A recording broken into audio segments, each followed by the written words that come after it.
అంబర్పేట చౌరస్తాలో డాక్టర్ బాబాసాహెబ్ అంబేద్కర్ విగ్రహాన్ని మంత్రి పొన్నం ప్రభాకర్ ఆవిష్కరించారు. ఈ కార్యక్రమంలో కాంగ్రెస్ పార్టీ సీనియర్ నేత వి. హనుమంతరావు, ఏఐసీసీ సెక్రటరీలు Vishwanath, cantonment MLA Shri Ganesh, CPI జాతీయ కార్యవర్గ సభ్యులు చాడ వెంకట్రెడ్డి తదితర ముఖ్య నాయకులు పాల్గొన్నారు. మంత్రి పొన్నం మాట్లాడుతూ, ఈ విగ్రహావిష్కరణ వెనుక 5 ఏళ్ల సుదీర్ఘ పోరాటం ఉంది.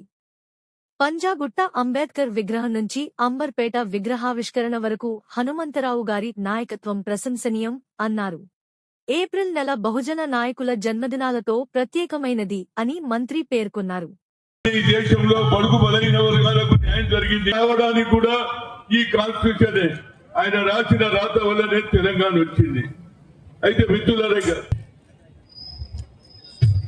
ఈనాటి ముఖ్య అతిథి ముఖ్యమంత్రి గారు హనుమంతరావుకు స్టాచ్యూ ఇవ్వాలని పంజాగుట్ట పోలీస్ స్టేషన్ చెప్పడం జరిగింది.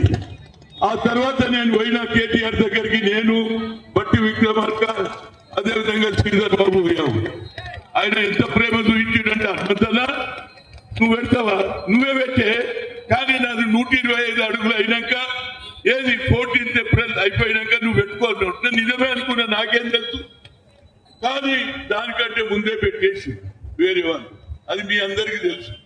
ఇక ఏడ పెట్టాలి నేను అనుకున్నాను, హైకోర్టు ఉన్నది, అదేవిధంగా చార్మినార్ ఉంది, అక్కడ పెడదామని ఉండే ఏది చౌరస్తా మీద, కానీ అది కూడా కాలే. కానీ ఇక్కడ ఉన్నటువంటి మిత్రులు మా బడుగు బలైన వర్గాలు బడుగు ఎస్సీ బీసీలు అందరు పోయిండ్రు. హనుమంతన్న నువ్వు మహాత్మా జ్యోతిరావు పూలే పెట్టినవు 2008లో రాజశేఖర రెడ్డి ముఖ్యమంత్రి, అదేవిధంగా డాక్టర్ బాబాసాహెబ్ అంబేద్కర్ గారి విగ్రహాన్ని ఈరోజు అంబర్పేట చౌరస్తాలో బలైన వర్గాల నాయకుడు, యువజన కాంగ్రెస్ రాజకీయాల్లో నుంచి అంచెలంచెలుగా ఎదిగి అనేక పదవులు పొందినప్పటికీ సామాజిక న్యాయం పేరు మీద అఖిల భారత బలహీన వర్గాల ఎంపీల అధ్యక్షుడిగా ఒక ఆలోచనతో ఉన్నటువంటి పెద్దలు హనుమంతన్న గారి నాయకత్వంలో ఈరోజు మనం ఈ అంబర్పేట చౌరస్తా మీద అంబేద్కర్ గారి విగ్రహాన్ని ఆవిష్కరించుకున్నాం. 5-6 సంవత్సరాల పోరాటం, ఆ పోరాటం పంజగుట్ట చౌరస్తాలో నుంచి ఈరోజు అంబేద్కర్ విగ్రహాన్ని అంబర్పేటలో ప్రారంభం చేసుకునేదాకా కొనసాగింది. ఇవాళ హనుమంతన్న ఆత్మ మనసు అన్ని శాంతి పడ్డాయనుకుంటా ఉన్నా. ఎందుకంటే ఏ సమావేశం పెట్టినా, ఎక్కడేం మాట్లాడినా ఏమైందిరా బాడిన హనుమంతన్న అంబేద్కర్ విగ్రహం అని మాట్లాడే హనుమంతన్న. ఇలా పెద్దలు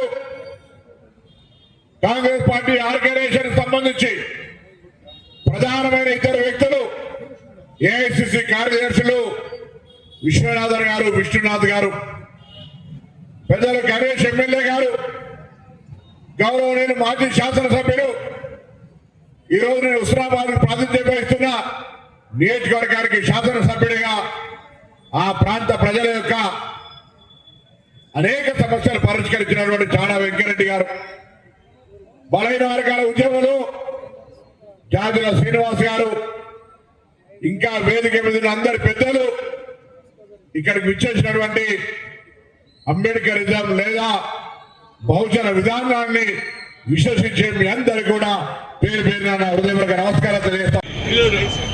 జై బాపు, జై భీమ్, జై సంవిధాన్, జై సంవిధాన్.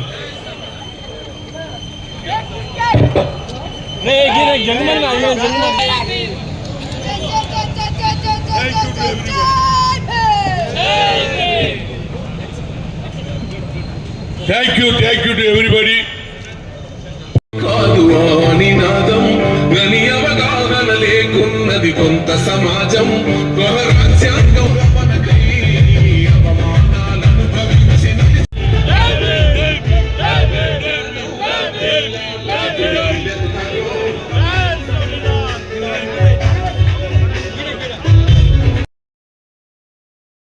కార్యకర్తలు బాబాసాహెబ్ అంబేద్కర్ స్టాచ్యూ పెట్టారు జేపీఎం కార్యకర్తలు. ఆ తర్వాత దాన్ని కూడగొట్టడం ఇవన్నీ జరిగింది. గత 5-6 ఏళ్ల నుంచి ఫైట్ చేసి ఫైనల్ గా అక్కడనే పెట్టాలని అనుకున్నాను, కానీ అక్కడ వేరే వాళ్ళు పెట్టారు. కాబట్టి ఇక్కడ మహాత్మా జ్యోతిరావు పూలే గురువు ఇక్కడ శిష్యుడిని పెట్టడం జరిగింది. దీనికి నిజంగా ముఖ్యమంత్రి గారు తప్పనిసరిగా 2 పనులు అయినాయి. ఇంకోటి ప్రగతి భవన్ పెట్టమంటే పెట్టాడు, పేరు ప్రగతి భవన్ ప్రజాపాలన అన్నాడు. అదేవిధంగా బతుకమ్మ గుడ్డను కూడా బాగు చేస్తాడు. దాన్ని కూడా మా అక్కలు చెల్లెళ్ళు తరతరాల నుంచి బతుకమ్మ దాని చెప్పి ఒక్కటి మిగిలింది ఏంటంటే మహాత్మా జ్యోతిరావు పూలే ఆడిటోరియం గతంలో గౌతులచ్చన్న పేరుంటే అది ఎక్సెస్ ల్యాండ్ బొమ్మదాదంది, దాన్ని కూడా కట్టించేది అని నేను ఇవాళ మంత్రి గారు ఇచ్చారు. దాన్ని పెట్టుకున్నాడు. దీనికి కొంచెం సెంటర్లో వచ్చిపోయిన వాళ్ళకి ఇబ్బంది కాకుండా పర్మనెంట్గా ఏదైతే ట్యాంక్ బండ్లో ఏ విధంగా ఇస్తున్నదో అట్లా చేసేస్తే పోయేవాళ్ళు ఏదైనా ఆల్ ఇండియా ప్రోగ్రాం కూడా మీనాక్షి నటరాజన్ గారు ఇచ్చుకున్నారు. ఏదైతే ఆల్ ఇండియా ప్రోగ్రాం జై బాపు, జై భీమ్, జై సంవిధాన్ అనే ఈ 3 కార్యక్రమాలు ఇవాళ స్పీడ్ అవుతుంది. ఎందుకంటే ఇది రాష్ట్ర మొత్తంలో చూశారు. ప్రతి ఒక్కరు కూడా అంబేద్కర్ మీద, మహాత్మా గాంధీ మీద మన అభిమానం. కాన్స్టిట్యూషన్ రాసింది కాబట్టి తెలంగాణ ఇవ్వడం జరిగింది. కానీ దీనికి ప్రతి జిల్లాలలో ఏడు అవసరం ఉంటే నేను తప్పనిసరిగా అక్కడికి పోయి జై సంవిధాన్, జై బాపు, జై భీమ్ ఈ 3 కార్యక్రమం తీసుకోవడం జరుగుతుందని మీడియా ద్వారా చెప్తున్న. ఏదైనా మంత్రి గారు రావడం, ముఖ్యమంత్రి గారు వస్తే నాకు ఎక్కువ సంతోషం ఉండే, కానీ అది కూడా సీరియస్ ఇష్యూ ఉంది. నక్సలైట్ ఇష్యూలో మాట్లాడడం జరుగుతుంది కనుక ఆయన రాలేకపోయినా మంత్రి గారు తప్పనిసరిగా మహాత్మా జ్యోతిరావు ఆడిటోరియం అదేవిధంగా ఈ ప్రాంతంలో తప్పనిసరిగా గతంలో రాజీవ్ గాంధీ పేరు మీద స్విమ్మింగ్ పూల్ కట్టించాను.